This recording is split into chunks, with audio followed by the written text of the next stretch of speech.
मेरे प्यारे विद्यार्थियों, आपका बहुत बहुत स्वागत, अभिनंदन आपके चहेते चैनल करियर प्लस पर बीआर सर के साथ। आप सबको प्रणाम, नमस्कार, जय हिंद। आप सभी लोग दोनों हाथ जोड़ करके अपनी मां के चरणों में प्रणाम करेंगे। आज मैं आपसे बात करूंगा मौर्य वंश के इतिहास पर, जो बहुत महत्वपूर्ण है और यहां से हमारे एग्जाम में प्रश्नों का बनना तय है।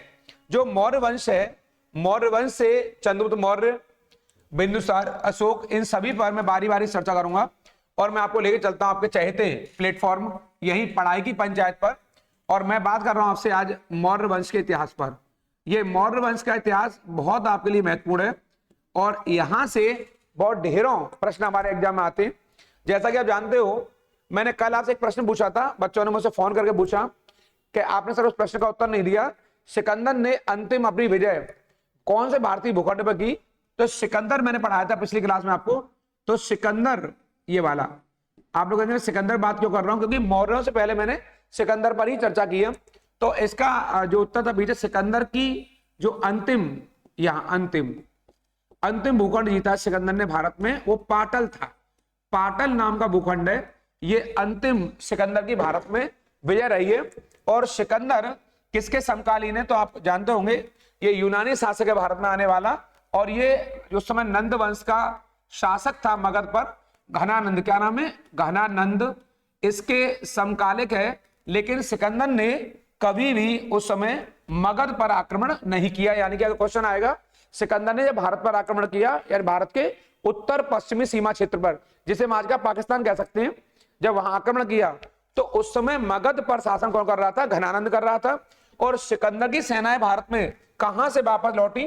तो आपके लिए बहुत महत्वपूर्ण है, सिकंदर की सेनाएं भारत में व्यास नदी से वापस लौटी। इनको आप याद कर लेंगे, व्यास नदी से वापस लौट गई। यानी सिकंदर की सीमा भारत में कहां पर होकर रह गई? व्यास नदी पर। इसको आप मेरे कहने से याद कर लेंगे, सिकंदर की सेना व्यास नदी से वापस लौटी। ये मैंने आपको कल जो पढ़ाया पिछली क्लास में, उसका उत्तर दिया है। मैं आपको एसएससी स्पेशल जीडी पे बात कर रहा हूं। बहुत सारे अन्य एग्जाम है, चाहे एसएससी सीजीएल है, चाहे आरपीएफ है, चाहे रेलवे है, और चाहे आईएएस है, पीसीएस है, ये उसका बेसिक है। एनसीईआरटी से भी ज्यादा अच्छा विश्लेषण करा रहा हूं मैं आपको। जो एनसीईआरटी में दिया हुआ है उससे अधिक आपको बेहतरीन विश्लेषण मिलेगा यहाँ पे। इस सेशन में जो मैं आपसे बात करूंगा आज, पहले सेशन में बात करूंगा चंद्रगुप्त मौर्य के बारे में, दूसरा सेशन मेरा बिंदुसार का है, और तीसरा सेशन मेरा अशोक और अशोक की नीतियां, अशोक का धम्म, कलिंग युद्ध, और बाद में अशोक ने भैरी घोष के स्थान पर कैसे धम्म घोष को अपनाया, इस पर मैं चर्चा करूंगा। और अंत में मौर्यों का पतन, यहां मेरी चर्चा रहेगी। इस चैनल को सब्सक्राइब नहीं किया है, तेजी सब्सक्राइब कर लीजिए, लाइक शेयर करना बिल्कुल नहीं भूलेंगे, क्योंकि लाइक तो बनता है यहाँ पर।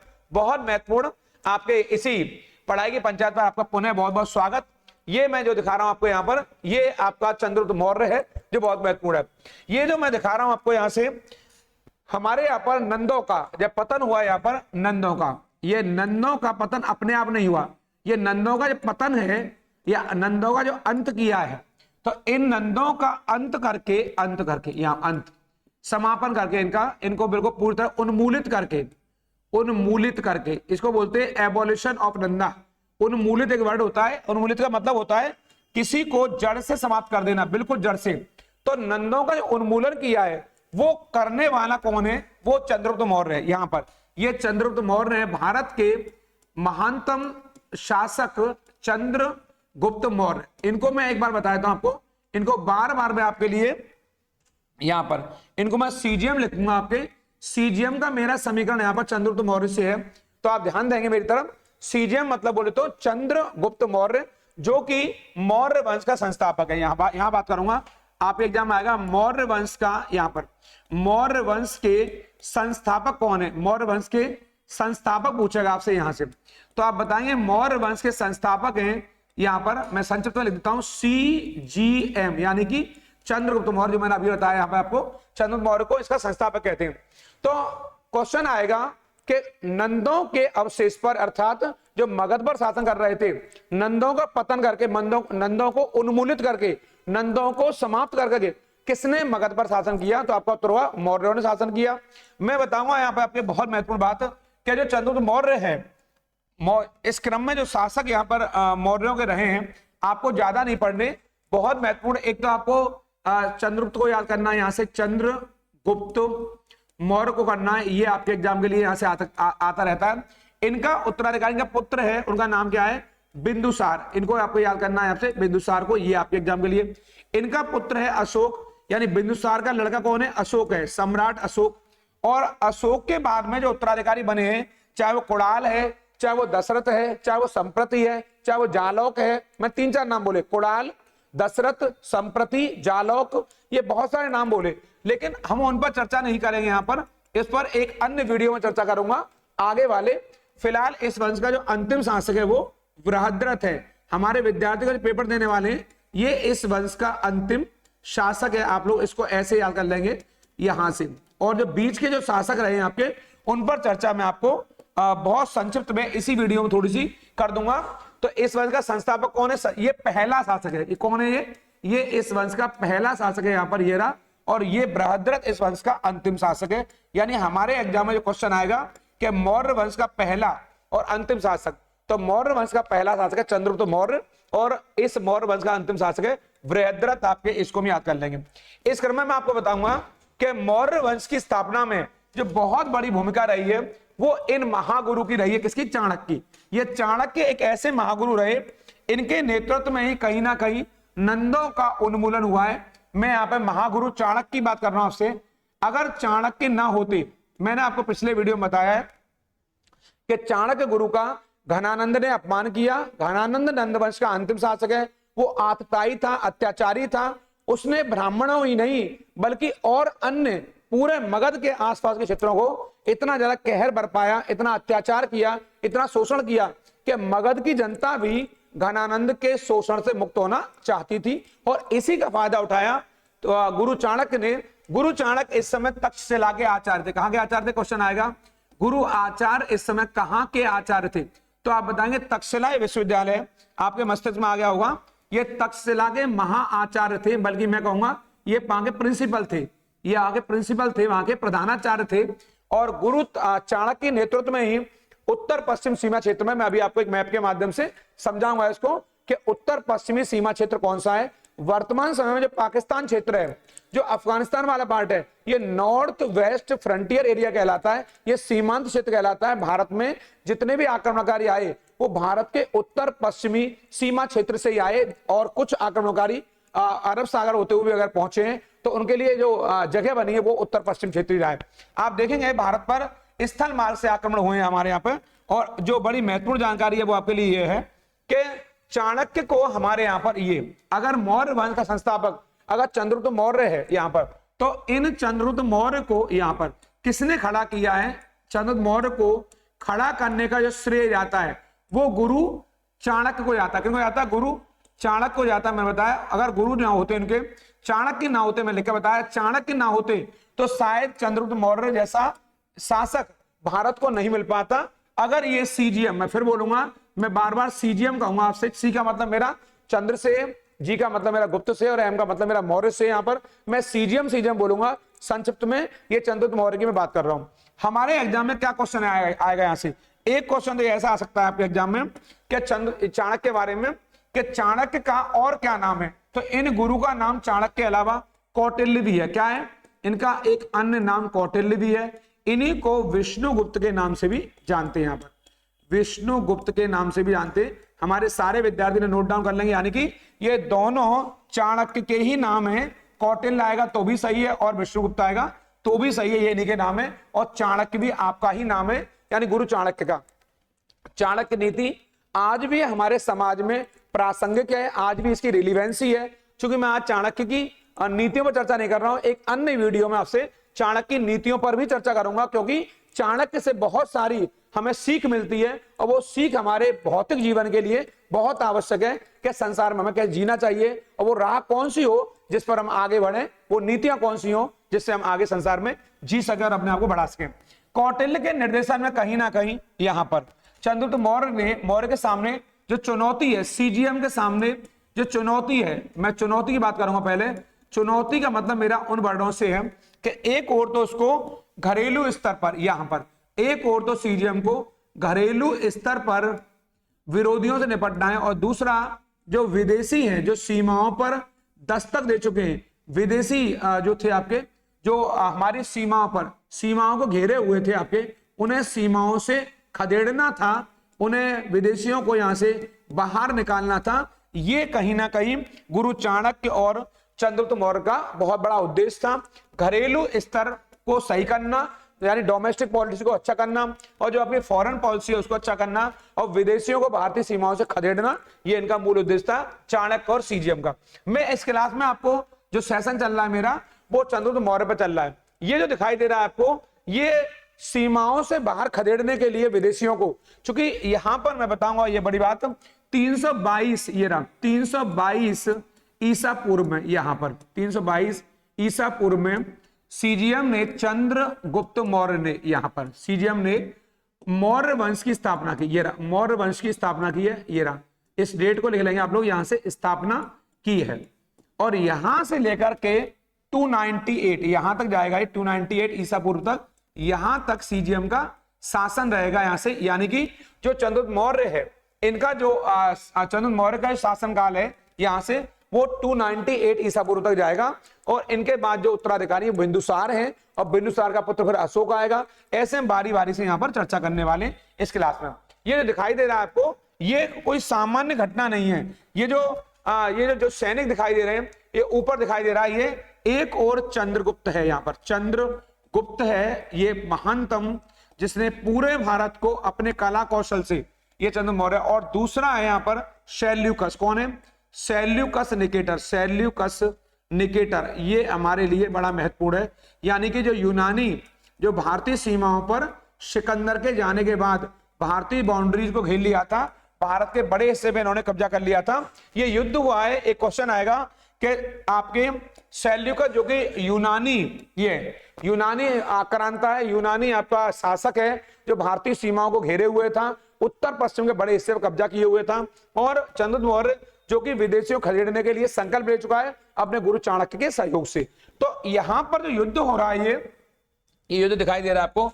इस युद्ध में एक और यूनानी है, ये दिखाई दे रहे हैं आपको, यहां पर इनके हथियार देख रहे हैं आप लोग यहां पर, और इनके बख्तरबंद कपड़े देख रहे हैं। और दूसरी ओर यहां पर जो हाथी में सकार दिखाई दे रहा है, ये और कोई नहीं बल्कि चंद्रगुप्त है। और चंद्रगुप्त ने अपने गुरु चाणक्य के मार्ग निर्देशन में एक ऐसी फतेह हासिल की। ये युद्ध जो हुआ है वो 305, ये क्वेश्चन एग्जाम आया, 305 ईसा पूर्व में हुआ। कब हुआ है? 305 ईसा पूर्व में युद्ध हुआ है। और इस युद्ध में चंद्रगुप्त मौर्य ने अपनी कौशलता का परिचय दिखाते हुए और सेल्यूकस को पराजित कर दिया। सेल्यूकस की पराजय हुई है, लेकिन कुछ इतिहासकार कहते हैं कि पराजय नहीं हुई, बल्कि ये युद्ध अनिर्णीत रहा। यानी कि अनिर्णीत का मतलब होता है ये युद्ध ड्रॉ हुआ। ड्रॉ का मतलब है कि इस युद्ध को कोई भी नहीं जीत पाया, ना तो सीजीएम जीत पाया और ना ही सेल्यूकस जीत पाया। इस युद्ध में किसी को विजय नहीं मिली, यानी दोनों बराबरी पर रुके आपके। और ऐसा कहा जाता है कुछ विद्वानों द्वारा कि कहीं ना कहीं इस युद्ध के परिणाम स्वरूप जो संधि हुई है, यहां पर दोनों पक्षों के मध्य एक संधि हुई, यहां पर उस संधि का मैं उल्लेख करना चाहूंगा, क्योंकि हमारे एग्जाम के लिए ये बहुत महत्वपूर्ण है। आपके एग्जाम में इस संधि की शर्तें आएंगी। तो संधि जो हुई है, उस संधि के परिणाम स्वरूप क्या हुआ है, मैंने बताया है 305 ईसा पूर्व का ये युद्ध है, जो सेल्यूकस और चंद्रगुप्त के मध्य हो रहा है। मैंने यहां बता दिया दोनों के मध्य। और ये युद्ध अनिर्णीत है, ड्रॉ हुआ और संधि है वो महत्वपूर्ण है। इस संधि के फलस्वरूप सेल्यूकस ने अपनी बेटी का नाम है उनकी का, यहाँ बेटी का नाम लिखूंगा पहले, उनकी बेटी है, उनका नाम है कार्नेलिया। क्या नाम है? कार्नेलिया ये इनकी पुत्री का नाम है, और इन्हीं को हेलेना भी कहते हैं। आप विद्यार्थियों को मालूम होगी, नहीं मालूम है तो मैं लिखा है यहां पर। कार्नेलिया से, कार्नेलिया का जो विवाह है, वो विवाह यहां पर सीजीएम के साथ हुआ। ये बहुत बड़ी बात थी। ये वैवाहिक संबंध जो है सीजीएम के साथ हुआ। यानी कि सेल्यूकस ने अपनी पुत्री का विवाह, पुत्री का नाम क्या है? कार्नेलिया का विवाह चंद्रगुप्त मौर्य के साथ किया। इस वैवाहिक संबंध से जो यूनानी थे उनसे भारत के मधुरतापूर्ण अच्छे संबंध स्थापित हुए। और इन संबंधों का परिणाम यह हुआ कि इस संधि के फलस्वरूप, इस विवाह के फलस्वरूप सेल्यूकस जो कि यूनानी शासक है इस समय, सेल्यूकस ने कुछ राज्य, 4 राज्य यहां दहेज में दिए। काय में दिए? इस विवाह के फलस्वरूप 4 राज्य दहेज में कहिए या उपहार में कहिए, जो आप कहना चाहें वो कहिए। वो 4 राज्य कौन से हैं? वो एक क्षेत्र दिया था, वो उत्तर पश्चिम में भारतीय क्षेत्र ही थे, इन पर कब्जा कर लिया था। एक क्षेत्र काबुल, इसको आप याद करेंगे यहां से, काबुल क्षेत्र। एक क्षेत्र है आपके कंधार, ये बहुत महत्वपूर्ण है, कंधार क्षेत्र हमारा। एक क्षेत्र है हेरात, मैं अभी आपको एक नक्शे के माध्यम से, मैप के माध्यम से दिखाऊंगा। और एक क्षेत्र है मकरान वाला, यहां पर मकरान वाला पार्ट है। इन 4 क्षेत्रों को सेल्यूकस ने आपके दहेज स्वरूप दिया चंद्रगुप्त मौर्य को। किसने दिया? सेल्यूकस ने। ये काबुल है, कंधार है, हेरात है और मकरान है। इनको आप चारों को याद कर लेंगे। ये चंद्रगुप्त मौर्य को दहेज स्वरूप प्राप्त हुए और कार्नेलिया से उनका विवाह हुआ है। और कार्नेलिया कौन है? ये सेल्यूकस निकेटर की पुत्री है।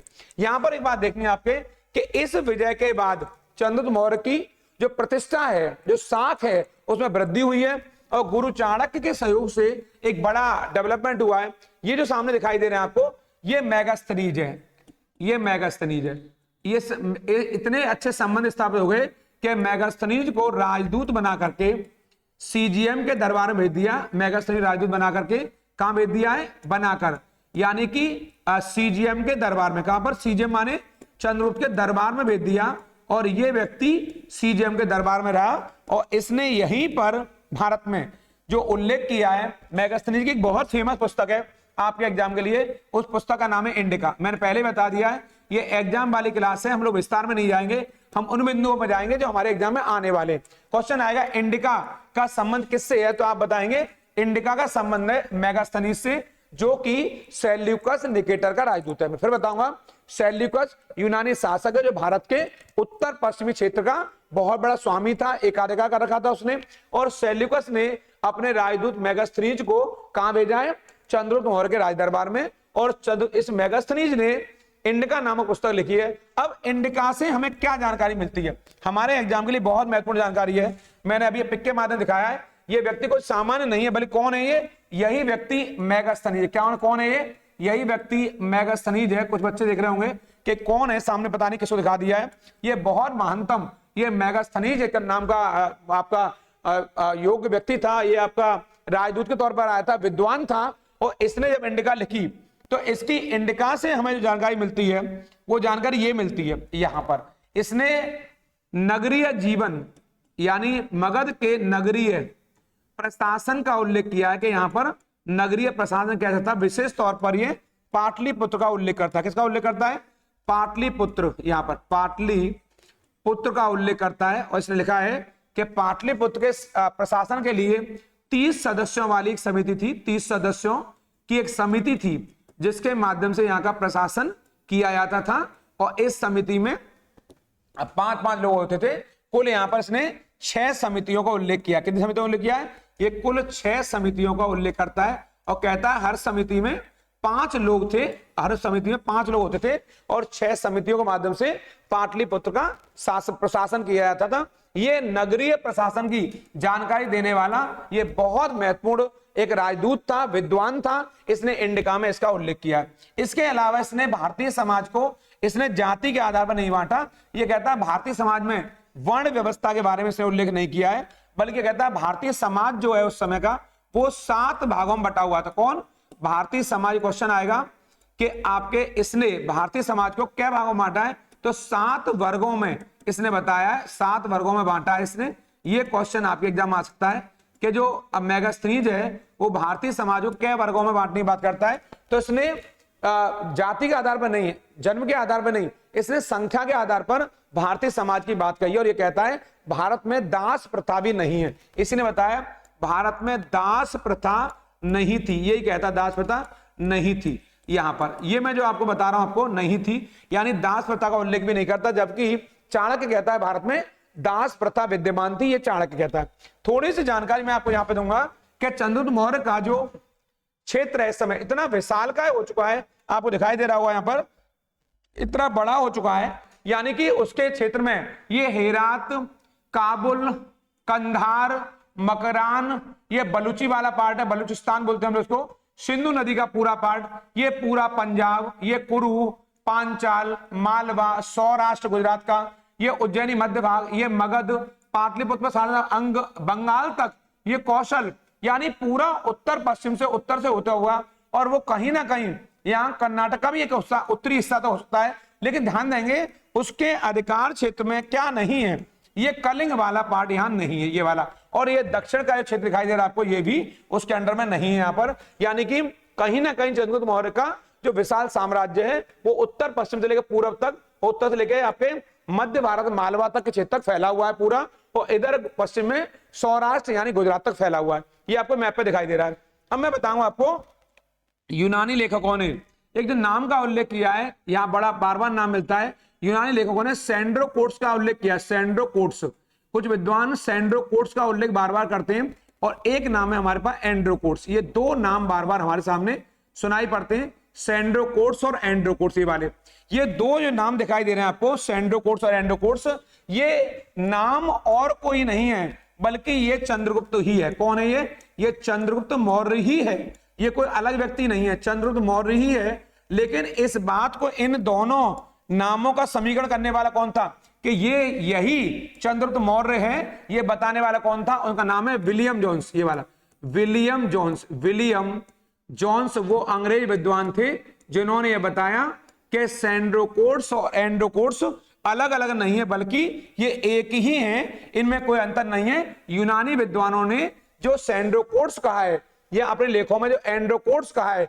ये चंद्रगुप्त मौर्य ही है, यानी कि ये सीजीएम है। चंद्रगुप्त मौर्य में और सेंड्रोकोट्स में कोई अंतर नहीं है, लेकिन यूनानी विद्वानों ने अपने लेखों में चंद्रगुप्त मौर्य को सेंड्रोकोट्स कहा है। लेकिन इनका नाम का समीकरण, इन नाम को एक बताने वाला वो कौन अंग्रेज है? उनका नाम है आपके विलियम जोन्स। इसको आप याद कर लेंगे क्योंकि ये एग्जाम के लिए आपके महत्वपूर्ण और इंपॉर्टेंट है, यहां से वेरी मोस्ट है। जो सेंड्रोकोट्स है वही सीजीएम है, जो एंड्रोकोट्स है वही सीजीएम है। इन नामों का समीकरण करने वाला, इन नामों का समानता बिठाने वाला, इन नामों को एक बताने वाला कौन अंग्रेज विद्वान है? विलियम जोन्स है। इसको आप रटकर जाएंगे, विलियम जोन्स। मैं बार बार कह रहा हूं विलियम जोन्स है जिसने इन नामों को एक बताया।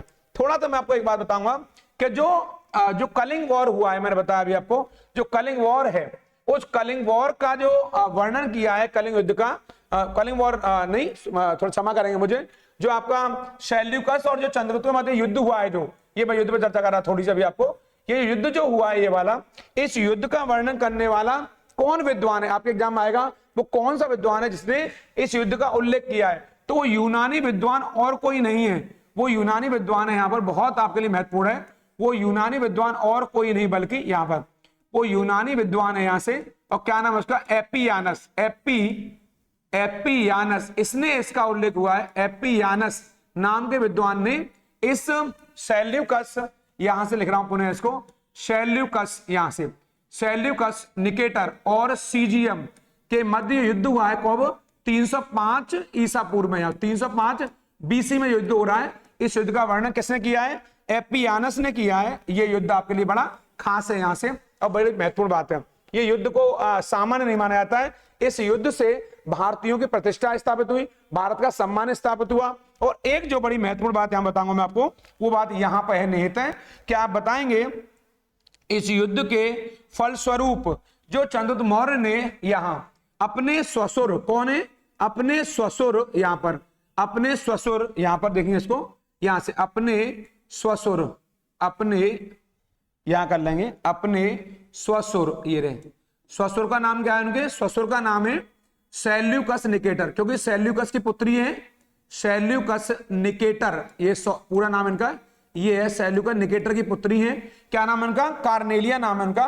और अपने ससुर को इन्होंने, ये आपके एग्जाम में आने वाला क्वेश्चन है, यहां 500 हाथी, कितने हाथी? 500 हाथी उपहार में दिए। ये 500 हाथी उपहार में दिए, जैसे आज लोग आप लोग अंग्रेजी में गिफ्ट कहते हैं, यानी कि 4 प्रांत इनको मिले आपके दहेज में, और अपने ससुर सेल्यूकस को चंद्रगुप्त ने उपहार स्वरूप 500 हाथी दिए। ये बहुत महत्वपूर्ण है, क्योंकि ये एग्जाम वाली क्लास है, ज्यादा हम लोग विस्तार से बात नहीं करेंगे यहाँ पर, और जो हम उन्हीं पहलुओं में बात करेंगे जो हमारे एग्जाम के लिए यहाँ पर बहुत जरूरी है आपके, और मैं उन्हीं बिंदु बात करूंगा। ये चंद्रगुप्त मौर्य का विशाल साम्राज्य, मैंने बता दिया, काबुल, कंधार, हेरात और मकरान, ये दहेज में मिलने वाले प्रांत थे, और किससे मिले हैं? सेल्यूकस से। यहां पर थोड़ा सा मैं जानकारी आपको चाणक्य के बारे में दूंगा, क्योंकि बिना गुरु चाणक्य ये पूरा इतिहास आपका अधूरा है।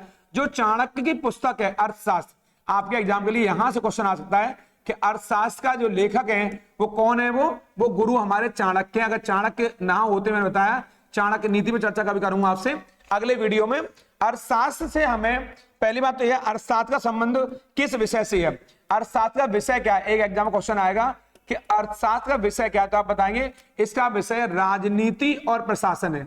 इसका विषय राजनीति और प्रशासन है, ये आपको रट के जाना है। यानी कि कई बार बच्चे समझते हैं इसका संबंध, हमारे विद्यार्थीगण ये समझ रहे हैं कि इसका संबंध पुस्तकालय से है, अर्थव्यवस्था से, आर्थिक क्रियाकलाप से। ले आपको जानकारी ले बताता हूं, इसका संबंध आर्थिक क्रियाकलाप से नहीं बल्कि राजनीति और प्रशासन से है। और ये पुस्तक ही बताती है, इस पुस्तक में चाणक्य ने सप्तांग सिद्धांत दिया है, जो आपको रटकर जाना है। यहां से क्या नाम है उसका, सप्तांग सिद्धांत। ये बहुत महत्वपूर्ण है, सप्तांग सिद्धांत, ये आपके गुरु चाणक्य ने दिया है। क्वेश्चन आता है सप्तांग सिद्धांत का उल्लेख किसने किया है, तो गुरु चाणक्य कहते हैं राजा के पास ये 7 बातें बहुत महत्वपूर्ण, एक राज्य के निर्माण के लिए, किसके लिए, राज्य के निर्माण के लिए, राज्य के निर्माण के लिए 7 बातों का होना जरूरी है। यहां से वो 7 बातें कौन सी हैं, सबसे पहले राजा एक मजबूत राजा होना चाहिए, अमात्य बहुत महत्वपूर्ण है, अमात्य, यहां से जनपद, ये रहा मैं बताऊंगा इनका मतलब, जनपद, दुर्ग बहुत महत्वपूर्ण है, बल ये बहुत महत्वपूर्ण है, बल, कोश ये बहुत हमारे लिए इंपॉर्टेंट है, और मित्र।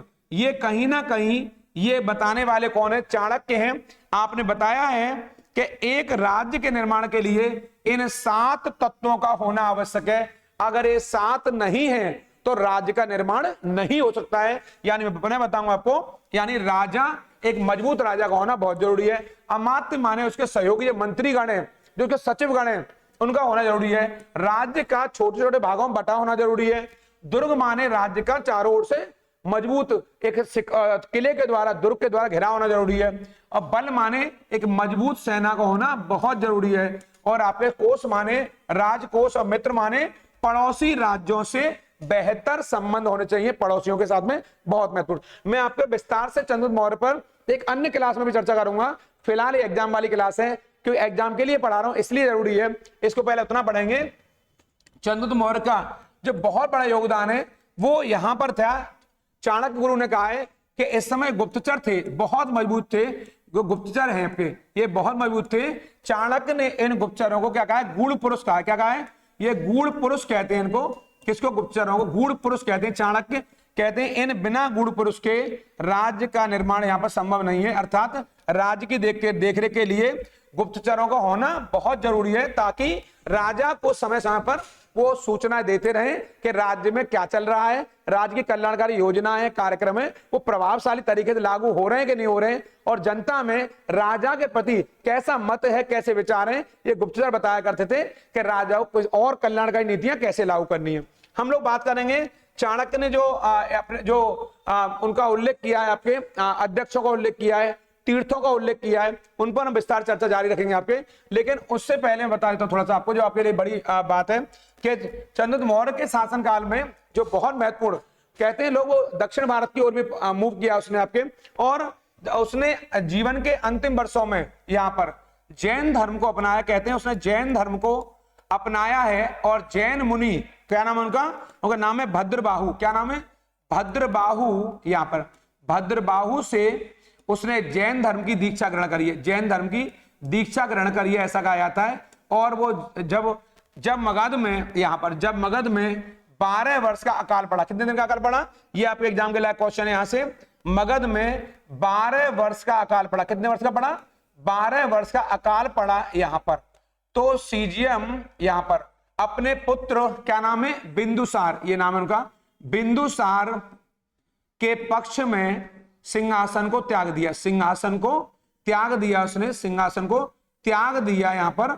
और त्यागने के बाद वो दक्षिण भारत में चला गया, बिंदुसार के पक्ष में उसने सिंहासन छोड़ दिया, और उसने यहां पर जगह का नाम ये रहा, श्रवण बेलगोला। क्या नाम है, श्रवण बेलगोला। ये आपके एग्जाम के लिए बड़ी महत्वपूर्ण जानकारी है। श्रवण बेलगोला कहां पड़ेगा, ये कर्नाटक में एक स्थित स्थान है। यहीं पर इसने सीजीएम ने, चंद्रगुप्त मौर्य ने, ये इसलिए महत्वपूर्ण है कि यहीं पर इन्होंने जैन विधि सल्लेखना, ये विधि का नाम है सल्लेखना। सल्लेखना माने होता है, सल्लेखना को संथारा भी कहते हैं, संलेखना द्वारा अपने प्राण त्याग दिए, अपने प्राण त्याग दिए। ये महत्वपूर्ण है आपके लिए। संलेखना विधि के द्वारा, ये क्या है, ये एक जैन विधि है। संलेखना क्या है, एक जैन विधि है। और आप जानते होंगे इस विधि में आप खाना पीना छोड़ देते हो और आप अपने जीवन को त्याग देते हो। अर्थात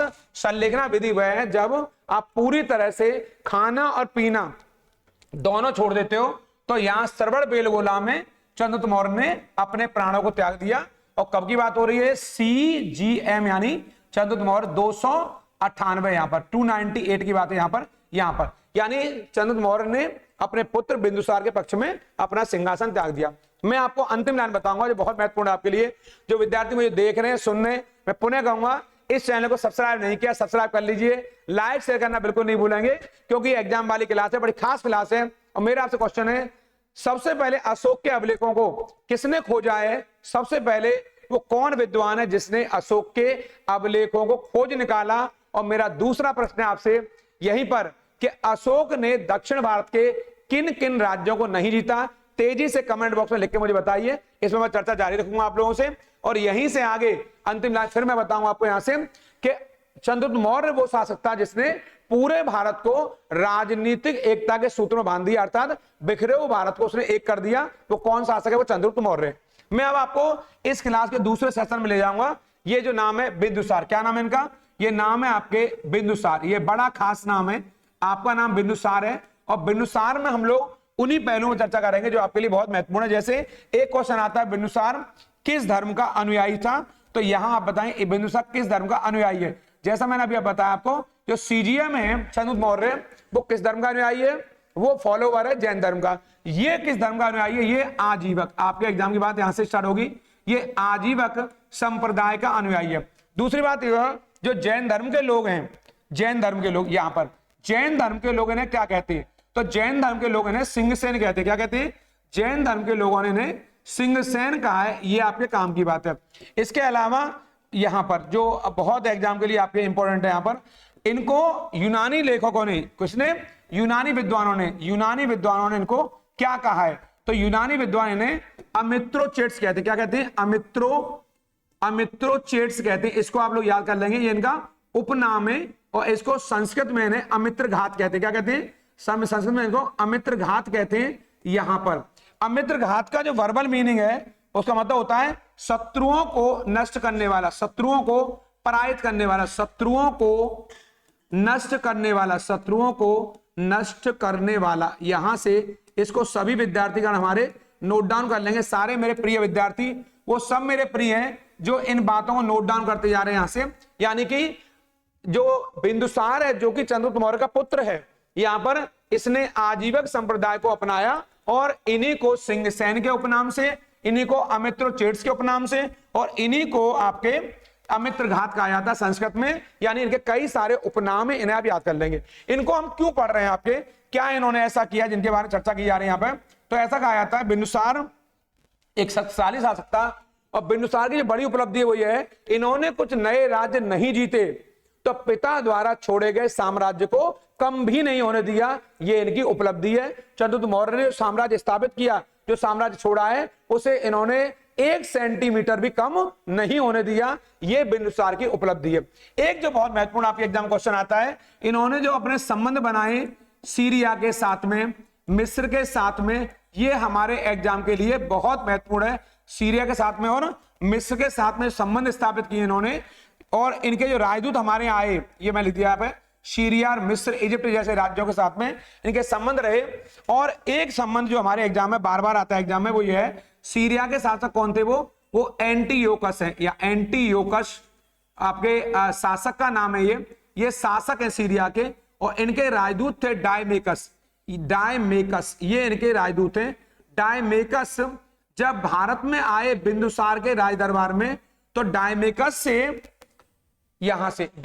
से इन्होंने 3 चीजों की मांग की। 3 चीजों की मांग की। 3 चीज कौन कौन सी है? वो एक चीज मांग की मीठी मदिरा, जो हमारे एग्जाम में बार बार आती है, मीठी मदिरा यानी मीठी शराब। यहां पर दूसरी मांग करी इन्होंने सूखी अंजीर, इसको आप याद कर लेंगे, सूखी अंजीर, ये हमारे एग्जाम बार बार पूछी जाती है। और तीसरा एक सोफिस्ट, ये कई बार बच्चे हमारे समझ नहीं पाते कि सोफिस्ट का मतलब क्या है, सोफिस्ट ये वाला, इन सोफिस्ट का मतलब है दार्शनिक यानी कि विद्वान।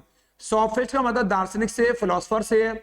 आपकी जानकारी बता देता हूं, जो डायमेकस है, डायमेकस से जब इन्होंने ये मांग रखी तो डायमेकस ने मीठी मदिरा की मांग को मान लिया, सूखी अंजीर की मांग को मान लिया, लेकिन उन्होंने एक सोफिस्ट की मांग को नहीं माना और कहा सीरियाई कानून के अनुसार हमारे यहाँ विद्वानों की खरीद बिक्री नहीं होती है, इसलिए आपकी ये वाली शर्त हमें मंजूर नहीं है। अर्थात उन्होंने मीठी मदिरा और सूखी अंजीर यहां भिजवा दी, लेकिन उन्होंने सोफिस्ट को भेजने से मना कर दिया। बिंदुसार एक बहुत महत्वपूर्ण शासक है और आपके एग्जाम के लिए बड़ी बात है यहां पर जो आपको रटकर जानी है ये वाली, इन्होंने अपने पुत्र अशोक को, यहां पर अशोक को अपने शासनकाल में कहां का राज्यपाल बनाया है, राज्यपाल कहिए या वायसराय कहिए, इस राज्यपाल को वायसराय भी कहते थे, उपराज्यपाल भी कहते थे, और इसको कई सारे उपनामों से जाना जाता है। यहाँ पर इन्हीं को हम लोग कई बार उपराजा भी बोलते हैं। तो इन्होंने इन्हें उपराजा बनाया कहां का, अवंती का। कहां का बनाया अशोक को, अवंती राज्य का बनाया, अवंती का, यानी अवंती की राजधानी थी उस समय उज्जैन, इन्हें उज्जैन का उपराजा बना दिया यानी कि अपने शासनकाल में। और एक अंतिम क्वेश्चन है कि बिंदुसार के शासनकाल में कौन से स्थान पर एक महाविद्रोह हुआ, कौन सा विद्रोह हुआ, महाविद्रोह हुआ बिंदुसार के शासनकाल में। तो आप बताएंगे वो महाविद्रोह हुआ है कहां पर, वो महाविद्रोह हुआ है तक्षशिला में। कहां पर हुआ है, तक्षशिला में महाविद्रोह हुआ। और इस महाविद्रोह को आपके इनके पुत्र अशोक द्वारा समाप्त कर दिया। किसके द्वारा, अशोक के द्वारा समाप्त कर दिया गया। ये एक बड़ी बात है, यानी अशोक ने कहीं ना कहीं अपने पिता के शासनकाल में ही अपने चरित्र को उजागर कर दिया कि वो कितना कुशल एक सैनिक है और सैनिक होने के साथ साथ कितना कुशल प्रशासक है। अपने पिता के समय में ही अशोक ने अपनी जो उसकी उनके अंदर जो प्रतिभा है उस प्रतिभा को उजागर किया। और बिंदुसार ने अशोक को इसका पुरस्कार भी दिया जब उन्होंने अवंतिका ने उपराजा बना दिया। ये सम्राट अशोक है। मेरा ये तीसरा सेशन है, ये खास सेशन है। मैं पुनः कहूंगा इस चैनल को सब्सक्राइब जरूर करेंगे, लाइक शेयर करना बिल्कुल नहीं भूलेंगे, क्योंकि ये एग्जाम वाली क्लास है, बहुत महत्वपूर्ण क्लास है। ये अशोक है जिनके बिना ये मौर्यों का इतिहास अधूरा है। हम लोग कहेंगे महान सम्राट अशोक, ये महान सम्राट अशोक, इनके बिना ये इतिहास अधूरा है और ये मौर्य वंश पूरा अधूरा है। यानी जो अशोक है, अशोक का जीवन चरित्र है यहां से ये वाला। अशोक ने कहीं ना कहीं 273 से लेकर के यहां 4 वर्ष तक, यहां से यानी कि 269 तक, यहां तक 4 वर्ष तक ये गृह युद्ध में रहा। 4 वर्ष तक ये गृह युद्ध में रहा, यानी कि ऐसा कहा जाता है ये गृह युद्ध में उलझा रहा आपके। और 4 वर्ष के बाद इसने अपना राज्याभिषेक 269 ईसा पूर्व में यहां पर करवाया। यानी ये इनकी राज्याभिषेक की डेट है, जो बच्चे हमारे नहीं जानते राज्याभिषेक की, इसको नोट डाउन कर लेंगे। अशोक ने अपना राज्याभिषेक कब करवाया है, ये करवाया 269 ईसा पूर्व में, यहां पर यह 269 ईसा पूर्व में अपना राज्याभिषेक करवाया है। और 4 वर्ष तक वो निरंतर, यानी बिंदुसार की मृत्यु हुई है वो 273 में हुई है, और 4 वर्ष तक ये गृह युद्ध में अपने भाइयों के साथ या घरेलू स्तर पर जो अमात्य थे या जो यहाँ के अन्य मंत्रीगण थे उनसे उलझा रहा, उस षड्यंत्र में उलझा रहा। और 4 वर्ष में इन्होंने उसको ठिकाने लगा दिए सब लोगों को, और ठिकाने लगाने के बाद अपना राज्याभिषेक करवाए। यहाँ पर प्रारंभ में जो अशोक है, प्रारंभ में ये किस धर्म को मानने वाला है, प्रारंभ में तो आपके एग्जाम में आएगा। प्रारंभ में अशोक क्या था, शैव धर्म का अनुयायी। क्या है, शैव धर्म का अनुयायी है, यानी कि फॉलोवर्स है। हमारे एग्जाम के लिए ये बड़ा और बेहतरीन क्वेश्चन है। और बाद में इसी अशोक ने क्या किया है, इन्होंने बौद्ध धर्म को न सिर्फ अपनाया है, इन्होंने बाद में बौद्ध धर्म को अपना करके इसको बौद्ध धर्म को न सिर्फ अपनाया बल्कि पूरे एशिया क्षेत्र में प्रचारित और प्रसारित कर दिया। यानी कि 3 नाम अलग अलग आए। पहला आएगा चंद्रगुप्त मौर्य किस धर्म का अनुयायी है, तो वो जैन धर्म के अनुयायी हैं। उनके पुत्र बिंदुसार किस धर्म के अनुयायी हैं, तो वो आजीवक संप्रदाय के अनुयायी हैं। और इनके बारे में आएगा किस धर्म के अनुयायी हैं, तो ये बौद्ध धर्म के अनुयायी हैं। यद्यपि ये पहले शैव धर्म को फॉलो करते थे, शैव धर्म को मानते थे, शिव जी को। शैव का मतलब यहाँ पर मेरा शिव जी से है यहाँ से।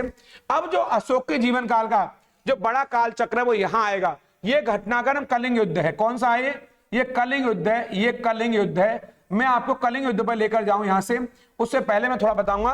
कलिंग युद्ध, कलिंग वही क्षेत्र है जो कि मगध की सीमाओं के पास एक स्वतंत्र राज्य हुआ करता था, स्वतंत्र क्षेत्र हुआ करता था।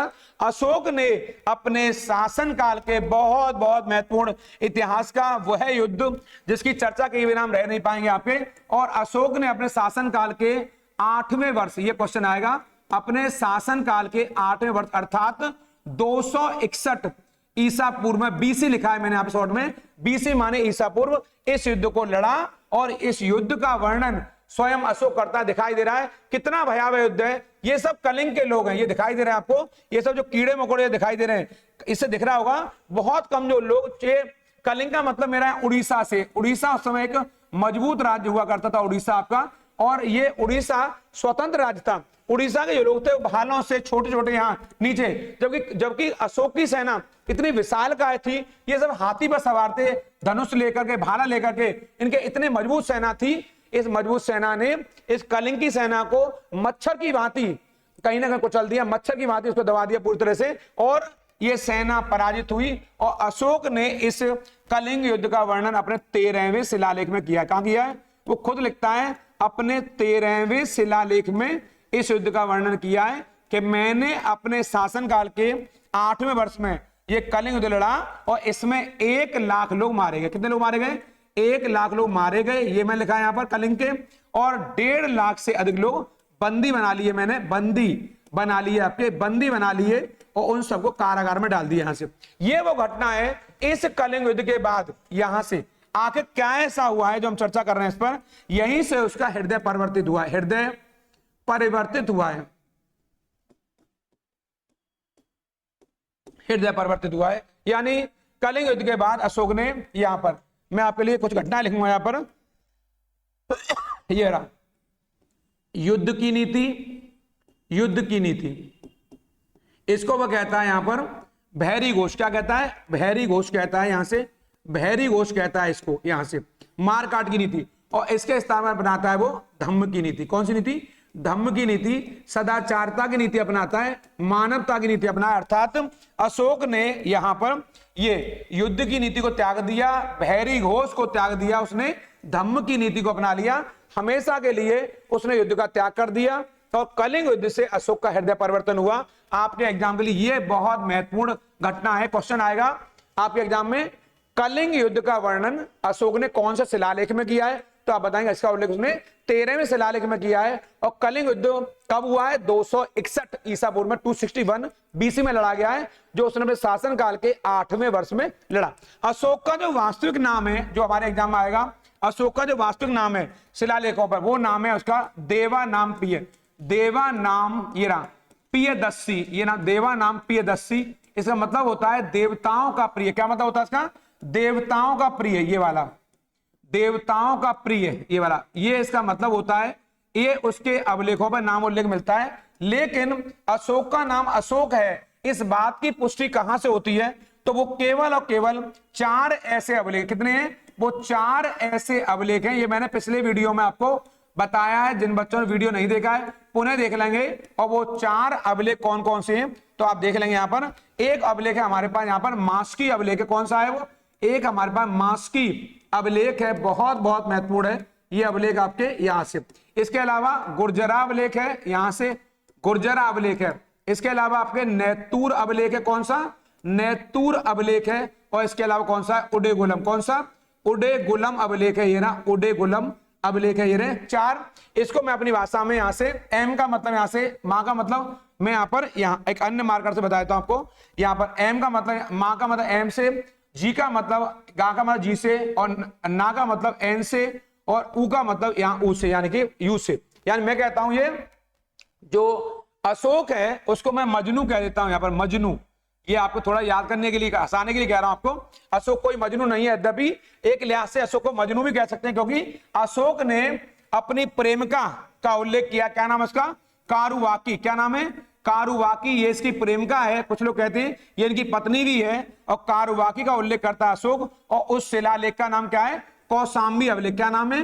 कौशाम्बी अभिलेख। अशोक ने एकमात्र अपनी इसी पत्नी का ये, या इनको प्रेमिका का ये एकमात्र जो उल्लेख किया है वो इन्हीं का किया है केवल, आपके और किसी का उल्लेख उसने पत्नी के तौर पर नहीं किया है। यानी कारुवाकी का जो उल्लेख करता है ये आपके कारवाकी और इसके पुत्र नाम क्या है, तीवर, तीवर नाम है। इन दोनों का उल्लेख कौशाम्बी अभिलेख में करता है। कौन करता है? अशोक करता है। और मैं फिर बताऊंगा पुनः, अशोक का नाम केवल अशोक है, इस बात की पुष्टि केवल इन 4 अभिलेखों हो सकती है, मास्की, गुर्जरा, नेत्तूर, उडेगुलम। मास्की, गुर्जरा, नेत्तूर, उडेगुलम। इसको मैंने मजनू कहा है, MGNU, इसे याद कर लेंगे। इसके अलावा अशोक का नाम देवा नाम प्रिय मिलता है, अर्थात देवताओं का प्रिय। ये बहुत आपके लिए खास बात है यहां से। इसके अलावा मैं आपको बताऊंगा, अशोक दुनिया का पहला ऐसा शासक है जिसने यहां पर भारत में, ये अशोक का एम्पायर दिखाई दे रहा है आपको, इस एम्पायर पर हम लोग चर्चा करेंगे 1 मिनट के लिए। ये वाला अशोक का एम्पायर यहां से उत्तर पश्चिम में, बिल्कुल पश्चिम से होता हुआ बिल्कुल दक्षिण भारत में पहुंच जाएगा यहां पर, और ये दक्षिण से होता पूरा पूरब, और ये पूरा होते हुए हिमालय के बाद हिमालय तराई में, और यहां दक्षिण भारत में। केवल ये दक्षिण भारत नहीं है, अर्थात अब जो कलिंग है वो भी जीत लिया गया। यानी कि अशोक के शासनकाल में जो प्रांत हैं, उन प्रांतों की संख्या बढ़कर कितनी हो गई है? 5। कितनी हो गई है? 5 प्रांत हो गए हैं। और वो 5 प्रांत और कोई नहीं बल्कि ये रहे सामने आपके। एक प्रांत का नाम क्या है? उत्तरापथ। ये उत्तरापथ नाम है, बहुत महत्वपूर्ण है। एक का नाम है यहां पर दक्षिणापथ नाम है, इसको आप याद कर लेंगे यहां से, दक्षिणापथ को। एक राज्य यहां पर मध्य प्रांत है। कौन सा है? ये मध्य प्रांत है, बड़ा खास है यहां से। इसी को अवंती राज्य भी कहते हैं। क्या कहते हैं इसको? इसी को अवंती भी कहते हैं। और एक प्राची राज्य है, प्राची को यहां पर पूर्वी क्षेत्र भी कहते हैं, पूर्वी भाग भी कहते हैं प्राची को, ये रहा। और सबसे महत्वपूर्ण है कलिंग, यानी इसके शासनकाल की जो बड़ी विजय है वो कलिंग राज्य की है। और यहीं पर आपके लिए बात बता देता हूं, आप जो एग्जाम में आपका क्वेश्चन आएगा यहां से, इन 5 क्षेत्रों की आपको यहां पर राजधानी याद करनी है जो एग्जाम में आएगी। तो उत्तरापथ की राजधानी इस समय कौन सी है? ये राजधानी तक्षशिला। कौन सी है वो? तक्षशिला राजधानी है, इसको आप याद कर लेंगे यहां से, तक्षशिला। दक्षिणापथ की राजधानी सुवर्णगिरी है, ये हमारे एग्जाम में आ सकती है। कौन सी राजधानी है? सुवर्णगिरी। और इसके अलावा जो मध्य प्रांत है इसकी राजधानी उज्जैनी है। कौन सी है? वो उज्जैनी है, इसको देख लेंगे। उज्जैन को उज्जैनी कहते हैं। और प्राची की राजधानी पाटलिपुत्र है, इसको आप देख लेंगे यहां से, ये वाला। और अंत में कलिंग की राजधानी तोसली है, जो कि अशोक द्वारा की गई विजय है। यानी मैं आपको यहां बताना चाहता हूं ये बात जो एग्जाम के लिए बहुत महत्वपूर्ण है। मैंने पहले बता दिया, सेशन है ये बड़ा खास है। अशोक का शासन चल रहा है आपके। उत्तरापथ पहले से ही था, दक्षिणापथ इसके पहले से ही है, मध्य प्रांत पहले से ही है, प्राची पहले से ही है। इसकी जो नई विजय है वो कलिंग की विजय, ये वाली विजय। यानी चंद्रगुप्त मौर्य के जमाने में ये चारों प्रांत हुआ करते थे यहां से। और मैं आपको बहुत महत्वपूर्ण जानकारी बताऊंगा। अशोक ने अपने दूसरे, यहां पर अशोक ने अपने दूसरे, ये रहा दूसरे शिलालेख में, शिलालेख में ये रहा, अपने दूसरे शिलालेख में कहा है, यहां पर बताया है इसने कि मेरे राज्य की सीमाओं पर ये कुछ राज्य थे जो इस समय स्वतंत्र थे। ये बात करता चोलों के बारे में, ये स्वतंत्र हैं। चेरों के बारे में स्वतंत्र हैं। पांड्यों के बारे में स्वतंत्र हैं। सतीय पुत्र, ये वाला सतीय पुत्र, यानी कहा ये कहा सतीय पुत्र स्वतंत्र हैं। और एक राज्य था जिसका नाम है ताम्रपर्णी। क्या नाम है? ताम्रपर्णी। आप सारे इसको जानते नहीं होंगे ताम्रपर्णी को। यहाँ पर ताम्रपर्णी, ताम्रपर्णी श्रीलंका को कहा जाता है। किसे कहा जाता है? श्रीलंका को कहा जाता है। यहां पर ये बड़ा महत्वपूर्ण है यहां से। यानी ये 5 राज्य ऐसे थे जो कि स्वतंत्र थे, चोल, चेर, पांड्य, सतीपुत्र और ताम्रपर्णी। ये 5 राज्य स्वतंत्र थे। इस बात का उल्लेख अशोक ने कहा किया? अपने दूसरे शिलालेख में किया है। और मैं बताऊंगा आपको पुनः यहां पर, अशोक ने जब कलिंग युद्ध के बाद, कौन से युद्ध के बाद में? जब अशोक ने कलिंग युद्ध के बाद में, यहां जब कलिंग युद्ध के बाद में, थोड़ा सा पुनः वही बताऊंगा, कलिंग युद्ध के बाद में अशोक ने जब बौद्ध धर्म को अपना लिया, तो एक क्वेश्चन आएगा, अशोक ने बौद्ध धर्म की शिक्षा किससे ली है? तो यहां पर उपगुप्त से। किससे लिए? उपगुप्त से उसने बौद्ध धर्म की शिक्षा प्राप्त करी है। क्वेश्चन आएगा, अशोक ने बौद्ध धर्म की शिक्षा किससे लिए?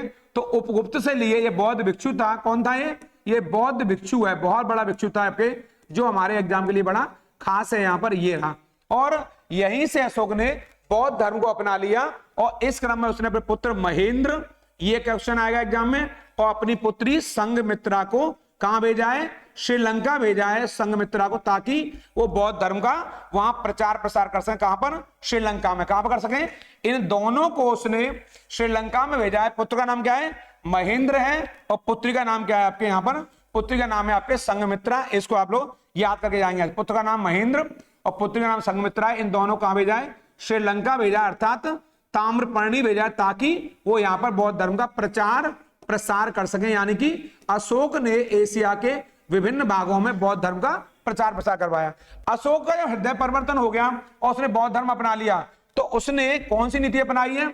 उसने धम्म की नीति अपनाई है। धम्म की नीति, धम्म की नीति का यह मतलब होता है, वो होता है नैतिक आचार संहिता का मतलब होता है इसका, ये आपके लिए बहुत जानना जरूरी है कि आखिर धम्म का मतलब क्या होता है। धम्म का मतलब होता है नैतिक, ये रहा आचार संहिता, एक वर्ड में मैंने इसको यहां पर कोड कर दिया है। नैतिक आचार संहिता का मतलब होता है, यहां से ये आपको रटना है यहां पर बुद्ध के इसके बारे में। और अशोक के जो अभिलेख हैं, अशोक के अभिलेखों की जो संख्या है, वो संख्या आपके ये रहा, ये अशोक के अभिलेख आपके यहां से जूनागढ़ दिखाई दे रहा है आपको यहां से। इसके अलावा अशोक ने कहीं ना कहीं ये दिखाई दे रहा है आपको एक अभिलेख अशोक का यहां पर। अशोक भारत का ऐसा पहला शासक था जिसने कहीं ना कहीं अपने अभिलेखों के माध्यम से अपनी जनता से संवाद किया, अपनी प्रजा से संवाद किया, बातचीत की है। और इसने ये वाली प्रथा किससे सीखी है? डेरियस से। किससे सीखी है?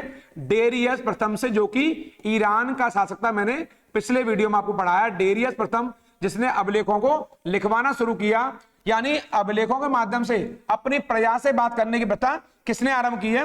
वो प्रारंभ की थी आपके अशोक ने। और ये बात कहां सीखी है उसने? ये बात सीखी डेरियस से। अशोक ने 14 शिलालेख, ये महत्वपूर्ण है आपके यहां पर, 14 शिलालेख और 7 स्तंभ लेख उत्कीर्ण करवाए और अनेक गुहालेख, गुहालेख, गुहा माने होता है गुफाओं के अंदर लिखवाए गए लेख, गुहालेख, ये सारे उत्कीर्ण करवाए। और इनकी जो भाषा है, पेपर में आएगा कि आखिर उसके अभिलेखों की भाषा क्या है, तो आपका उत्तर होगा उसके अभिलेखों की भाषा यहां पे आ रही है। भाषा कौन सी है? प्राकृत, ये आपको रट के जाना है यहां से, प्राकृत भाषा है, ये हमारे एग्जाम आ सकती है। क्या अशोक के अभिलेखों की भाषा कौन सी है? प्राकृत भाषा है। और अर्धमागधी, कौन सी है? अर्धमागधी, ये आपको रट के जाना है, ये अशोक के अभिलेखों की भाषा है। ये सेशन बड़ा खास है क्योंकि ये अशोक के जीवन चरित्र से जुड़ा हुआ पहलू है। यहां पर जो अशोक के अभिलेखों की जो लिपि है, यहां पर ये लिपि हमारे एग्जाम बार बार आती है, वो लिपि कौन सी है? वो 4 लिपियां हैं। एक लिपि का नाम है ब्राह्मी लिपि। कौन सी? ये ब्राह्मी लिपि है, बड़ी खास है यहां पर। एक लिपि यहाँ पे खरोष्टी, ये हमारे एग्जाम में आती रहती है, यहाँ पर खरोष्टी लिपि है। एक लिपि है अरामाइक, ये रहा, 4 लिपियों में है अरामाइक। और एक लिपि कौन सी है? ग्रीक। ग्रीक को यूनानी लिपि भी कहते हैं, ग्रीक को यूनानी लिपि भी कहते हैं। यानी कि जो अशोक के अभिलेख हैं वो 4 लिपियों में मिलते हैं, इनको आप लोग रटकर जाएंगे। ब्राह्मी लिपि, ये रही ब्राह्मी आपके यहां से, मैंने अभी बता दिया आपको, ये ब्राह्मी लिपि है आपके यहां से, ब्राह्मी लिपि, यानी कि ब्राह्मी है, खरोष्टी है, अरामाइक है और यूनानी है। लेकिन जो सबसे अधिक अभिलेख है, क्वेश्चन आएगा सबसे अधिक अभिलेख ये रहा, कौन सी लिपि में मिलते हैं आपके? तो आपका उत्तर होगा तुरंत यहां पर, वो ब्राह्मी लिपि है। अगर आएगा अशोक के अभिलेख सबसे अधिक कौन सी लिपि में लिखे गए, तो बताएंगे आप लोग, वो आपके ब्राह्मी लिपि में, ये रहा ब्राह्मी लिपि में। यद्यपि उसके अभिलेख 4 लिपियों में, ब्राह्मी, खरोष्टी, अरामाइक और यूनानी। और यहां पर बड़ी महत्वपूर्ण बात आपके लिए जो आपको एग्जाम में औरों से अलग कर देगी, जो मैंने क्वेश्चन आपसे आते ही पूछा था कि अशोक के जो अभिलेख हैं उन्हें सबसे पहले किसने पढ़ा है? सबसे पहले मैं उसको बताऊं, सबसे पहले पढ़ने की बात बताऊं, उससे पहले सबसे पहले खोजने वाले का नाम बताऊंगा। सबसे पहले किसने खोजा है अशोक के अभिलेखों को? खोजने वाला, वो खोजने वाला व्यक्ति कौन है जो अशोक को खास बनाएगा यहां पर? वो खोजा गया 1750 में, बहुत पहले। और उसका नाम है आपके यहां पर टी फैनथेलर। क्या नाम है? टी फैनथेलर, ये टी फैनथेलर आपके उसका नाम है। इन्होंने दिल्ली में यहां पर स्तंभ लेख को सबसे पहले देखा और खोजा। कहां पर? दिल्ली में जो स्तंभ लेख है, कौन सा? दिल्ली में जो स्तंभ लेख है, स्तंभ अभिलेख है, उसको उसने सबसे पहले खोजा है यहां पर।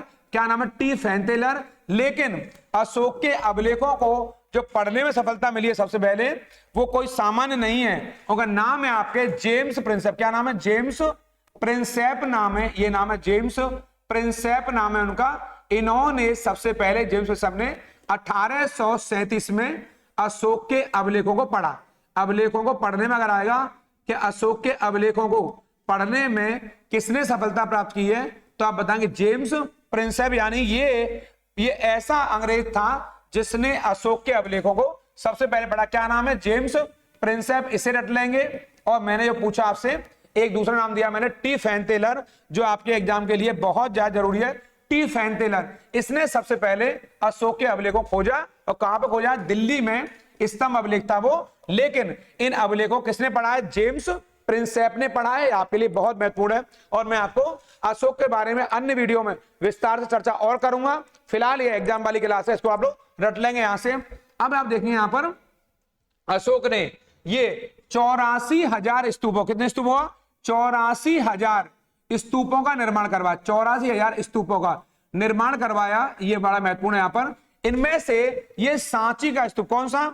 इनमें से ये सांची का स्तूप, ये सांची का स्तूप है, ये बहुत महत्वपूर्ण है। सांची का स्तूप जो बनवाया है ये अपने आप में अद्भुत है। ये कला का नायाब नमूना है। इसका दिखाई दे रही है आपको, इसका जो बाहरी हिस्सा ये वाला, इसका जो गोल गुम्बद है, इस पर बना हुआ ऊपर जो शिखर दिखाई दे रहा है यहां से आपको, ये कहीं ना कहीं ये बौद्धों के प्रति अशोक के समर्पण को और दर्शाता है, सम्मान को दर्शाता है। अशोक ने जो सांची का स्तूप बनाया, ये कलाकृतियां आपको दिखाई दे रही है आपके खम्भों के ऊपर, ये अद्भुत है। और इन खम्भों पर जो कलाकृति दिखाई दे रही है ये अपने आप में अद्भुत है। यानी सांची के स्तूप का निर्माण अशोक ने करवाया। इसके अलावा 84,000 स्तूपों का निर्माण करवाने वाला कौन था? अशोक था। इसको आप रटकर जाएंगे। और अशोक ने यहां पर आजीवक संप्रदाय के अनुयायियों के, किसके लिए? आजीवक संप्रदाय के अनुयायियों के लिए गुफाओं का निर्माण करवाया। और वो गुफाएं कहां बनवाई है उसने? वो गुफाएं बनवाई है उसने बराबर की पहाड़ियों में। कहां बनवाई है? बराबर की पहाड़ियों में। यहां कर लेंगे, बिहार में स्थित है वो। कौन सी?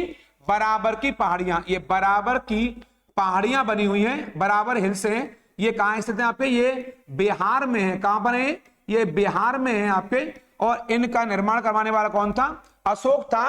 किसके लिए? आजीवक संप्रदाय के अनुयायियों के लिए। यानी अशोक ने अन्य धर्मों के प्रति भी उदारता पूर्वक नीति अपनाई।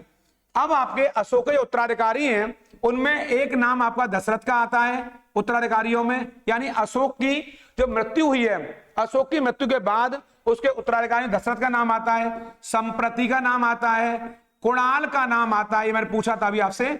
और इसके अलावा जालौक का नाम आता है। ऐसे कुछ नाम हमें मिलते हैं यहां पर। अशोक ने जो श्रीनगर का निर्माण करवाया, कहां का? श्रीनगर का। यानी कि कश्मीर में जो अशोक ने श्रीनगर का, क्वेश्चन आता है, श्रीनगर का निर्माण किसने करवाया? श्रीनगर का निर्माण करवाया आपके अशोक ने। यहां पर ये आपके लिए बहुत महत्वपूर्ण है। सम्राट अशोक ने श्रीनगर का निर्माण करवाया। और श्रीनगर का जो राज्यपाल, उसने जालौक को बनाया। ऐसा कहते हैं, जालौक को उसने श्रीनगर का निर्माण आपका उपराज्यपाल बनाया, वायसराय बनाया। ये आपके लिए बहुत महत्वपूर्ण है और ये अशोक ने किया था ऐसा। और श्रीनगर नगर का निर्माण करवाने वाला कौन है? सम्राट अशोक है यहां से। और मैं बताऊंगा आपको, अशोक के अलावा एक ही ऐसा व्यक्ति है मौर्य वंश में यहां पर, ये क्या नाम है उसका? दशरथ। जिसने यहां पर, दशरथ ने अशोक की तरह देवा नाम प्रिय की उपाधि धारण की, देवताओं के प्रिय की उपाधि धारण की। अशोक के अलावा ये देवानाम प्रिय की उपाधि धारण करने वाला था। और दशरथ में और अशोक में एक बड़ी समानता है, मैं पुनः बताऊंगा यहां पर, दोनों में एक बड़ी समानता है। यहां से दशरथ ने कहीं ना कहीं अपने पूर्वजों सीखते हुए इसने भी आजीवकों के लिए, किसके लिए? आजीवकों के लिए गुफाओं का निर्माण करवाया है। पर इसने जो निर्माण करवाया गुफाओं का वो कहां करवाया है? इसने करवाया है नागार्जुनी की पहाड़ियों में। कहां करवाया है? नागार्जुनी की पहाड़ियों में, यहां करवाया है इसने। इसको आप याद कर लेंगे आपके यहां से, इसने यहां करवाया है। और अशोक ने क्या करवाया है? बराबर की पहाड़ियों में। कहां करवाया? मैंने पीछे बताया अभी, बराबर हिल्स में, बराबर की पहाड़ियों में करवाया है। यहां पर आपके ये हिल्स, ये भी बिहार में है, मैंने अभी बताया पीछे आपको। और ये भी हिल कहां है? बिहार में है। लेकिन किसके लिए करवाया है आपके? इन्होंने करवाया आपके आजीवक वंश के समुदाय, आजीवक समुदाय के लोगों के लिए। बराबर के हिल्स ये करवाया अशोक ने, इसको आप रख लेंगे यहां से। और ये करवाया आपके दशरथ ने, जो कि अशोक का ही उत्तराधिकारी है, पूर्वज। अब यहां पर देखेंगे इसका जो अंतिम शासक है, किसका? मौर्य वंश का जो अंतिम शासक है, मौर्य वंश का जो अंतिम शासक है वो और कोई नहीं बल्कि कौन है? वो बृहद्रथ है। कौन है वो बृहद्रथ है जो इस वंश का अंतिम शासक है। मैंने आपको शुरुआत में चर्चा कर दी कि मौर्य वंश का अंतिम शासक कौन है? वो बृहद्रथ है। और बृहद्रथ की हत्या उसी के अमात्य सेनापति, क्या नाम है? पुष्यमित्र शुंग। क्या नाम है? पुष्यमित्र शुंग द्वारा कर दी गई। पुष्यमित्र शुंग द्वारा इसकी हत्या की गई। इस वीडियो में आपको मैं आगे चर्चा करूंगा। इस प्रकार आप देख लिया होगा आपने। आज मौर्य वंश का संस्थापक चंद्रगुप्त मौर्य है। और इस सेशन में मैंने बताया है अशोक के बारे में, आपके बिंदुसार के बारे में, मौर्य वंश के उत्तराधिकारियों के बारे में, अन्य अगले वीडियो में आपको पुनः मिलूंगा, यानी कि मैं गुप्तों के साथ में और इनके उत्तराधिकारियों के बारे में मिलूंगा। ये प्राचीन भारत की महत्वपूर्ण क्लास है और एग्जाम वाली क्लास है, इसलिए इसको सब्सक्राइब जरूर कर लेंगे और लाइक शेयर करना बिल्कुल नहीं भूलेंगे। और उन लोगों का जरूर ख्याल रखेंगे जो आपका ख्याल रखते हैं। कुछ क्वेश्चन मैंने दिए, उनका उत्तर देखते रहिए। अगले वीडियो में मिलूंगा आपसे। प्रणाम, नमस्कार।